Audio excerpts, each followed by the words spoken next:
Yo, what is going on, guys? The Ultimate Wrestling Fan here, and today we're gonna be doing my WWE Perth, SmackDown, and Crown Jewel predictions. So without further ado, let's get into my predictions.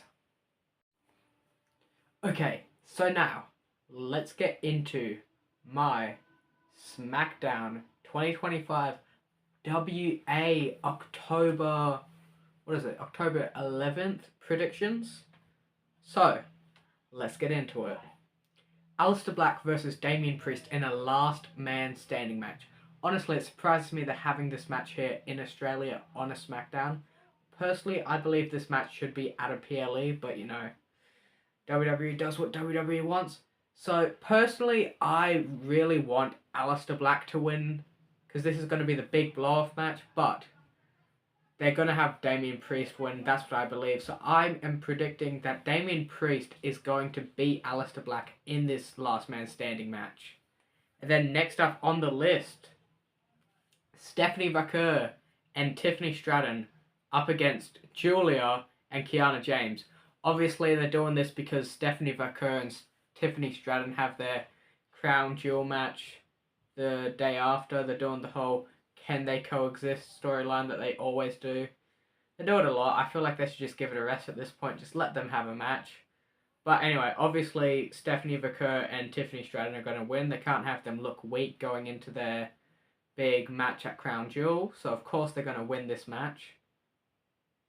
Then up next, Sami Zayn's US Open Challenge. Now this could really go to almost anyone.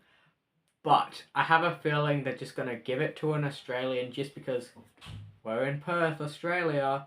So I have a feeling they're just going to have Grayson Waller answer the challenge. That is my prediction. So Grayson Waller will answer the challenge and lose to Sami Zayn. I'm just predicting Grayson Waller because they will usually go with someone who's from that country to answer the Open Challenge. Even though Grayson Waller's like on Raw anyway, but I don't think they'd care too much about that at the moment. The draft doesn't really matter or anything like that. And the final match I'm going to be predicting is the match I'm most excited for. The Wyatt Six versus the Street Profits for the WWE Tag Team titles. I'm wearing some Wyatt Six stuff right now. I'm so excited. I really hope they bring over the whole crew. Uncle Howdy, Nikki Cross, Eric Rowan, Dexter Lumis, Joe Gacy. I hope they bring them all over and have that epic entrance that they usually have. It'd be such a shame not to, and if it's just them, I'd be very disappointed. I'm really excited. I want to see Uncle Howdy and the rest of the Wyatts all together. Obviously, Bray Wyatt was my favourite wrestler. So, because it's obviously a SmackDown and in a different country, they're most likely not going to do a title change. So, I believe that it is going to be the Wyatt Six retaining their championships as they should. I am so excited to see them wrestle here in Perth. Anyway, let's get into the Crown Jewel predictions. So now, getting into my WWE 2025 Crown Jewel predictions, let's go into the first match that only recently got added as of recording this. It is Roman Reigns versus Bronson Reed in an Australian street fight match. Now, this was huge. I know that Roman was on the poster, but I had a feeling he was just going to show up, put up the ones, and just leave. But I am so excited knowing that he is actually going to be wrestling on the card and in a street fight. That is huge. Obviously, Bronson Reed, he is Australian, so obviously they wanted to get him on this card, but you never know because Grayson Waller wasn't on Elimination Chamber when they came to Perth. And he's not on Crown Jewel, so he's probably going to be on Raw, though. But, Anyway, so for this Australian street fight, I think it's going to be all out. It's going to be absolute chaos. But I think they're finally going to have Roman Reigns get the W and beat Bronson Reed. Because they've been doing this constantly where he gets attacked, blah, blah, blah, blah, blah, gets ridden off, bam. I just think he's going to win for once. And then eventually it'll lead to the match with Bron Breakker, and then eventually to a match with Seth Rollins. So yeah, my prediction for this Australian street fight between Roman Reigns and Bronson Reed is the Tribal Chief, Roman Reigns. And getting into the next match, it's the Kabuki Warriors versus Rhea Ripley and Io Sky. Now, War Games is just around the corner. I think that the big heel team is going to include the Kabuki Warriors. So, it only makes sense if WWE wants to do this at a logical type of thing to have the Kabuki Warriors win. But at the same time, Rhea Ripley is also Australian, so that it's always like, oh, but they're going to want to have some Australian talent win in Crown Jewel. It's just like, they don't need to, but what I think is going to happen, I predict that the Kabuki Warriors are going to win this tag team match so that it makes them look strong, and then they go into WWE Survivor Series looking stronger than ever when they're the big bads of the female women's War Games match. But yeah, I think that's the only thing that would make sense. I mean, you guys can let me know in the comments down below, but... So getting into the next match, it is John Cena versus AJ Styles. Now, fun fact about this match, I've actually seen this match before. I've seen both competitors wrestle before, and I've seen them wrestle each other. So, back ages ago, when I was, like, really young, I went to a live event. I went to a live event in Sydney. No. I went to a live event in Adelaide, and one of the matches on that card was AJ Styles versus John Cena. So, this is going to be my second time watching that match. Obviously, I don't remember much from it because I was really young. But I'm so excited for this one. It's going to be amazing. I have to get some of that John Cena Crown Jewel merch.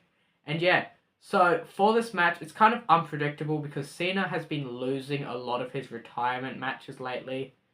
But then again, him losing a lot of them could mean that they want him to win this one. So it's a tough one. And knowing that AJ Styles hasn't been doing much in WWE recently. So, what's my prediction for this match? I believe that John Cena is actually going to finally win one of his retirement matches and beat AJ Styles here, giving him... I forgot what the stat was, but it's like in the hundreds of his wins for pay-per-views or whatever. So I just think that'd be such a good moment for John Cena just before he retires in December. Or maybe they're saving it for December. Maybe they're considering Saturday night's main event a pay-per-view or PLE, but you never know. Anyway, getting into the next match, it is Stephanie Vaquer versus Tiffany Stratton for the WWE Women's Crown Jewel Championship. Now, this way gets unpredictable because it's champion v champion, and you don't want to make one of the champions look weak.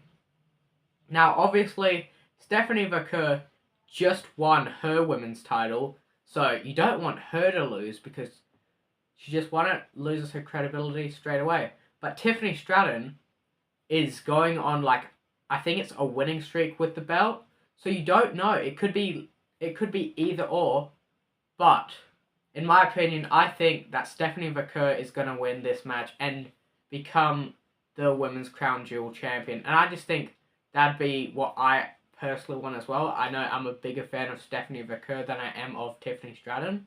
But, you know, that's just me. Obviously, let me know in the comments down below what you guys would actually predict and all that. But anyway, getting into the last match we are predicting for the Crown Jewel side of things, it is Cody Rhodes versus Seth Rollins for the Men's Crown Jewel Championship. Now, this story has been building up a lot in WWE. Obviously, Cody Rhodes' first opponent back to WWE was Seth Rollins. And ever since then, Seth Rollins has not been able to get a single win over Cody Rhodes, even at live events, which is crazy to me, that Seth Rollins still hasn't won against Cody Rhodes. And they keep on building that on TV as well. They're trying to show, hey, he needs to win this match. He needs to win this match. Never beat Cody Rhodes. So, they could go down that route and have Seth win. But Cody Rhodes is building up to be such a big star again, proving that he is the undisputed champion, all that jazz. But I just think, personally, Seth Rollins needs that win more. So I'm predicting that Seth Rollins is going to win and become the Men's Crown Jewel champion. Mainly because you don't want to hit Cody to go back-to-back. I know he went back-to-back with Rumbles and everything, but you don't want back-to-back Crown Jewel championships for the first 2 years in a row. I mean, that just kind of gets a bit stale and a bit boring. People just personally wouldn't like that. I know I wouldn't like it either. So I'm predicting that Seth Rollins is going to beat Cody Rhodes, whether it's by cheating, whether it's by whatever, Bronson, but you know, hey, that's just my prediction. Anyway, let me know your predictions in the comments down below. I know I'm super excited for this weekend in Perth. There is 9 professional wrestling shows on in the matter of 4 days. It is going to be absolutely insane. I'm obviously going to go to some of the local shows as well. It's going to be great. Make sure you guys let me know your predictions in the comments. Make sure to like and subscribe. And I will see you all in the next one.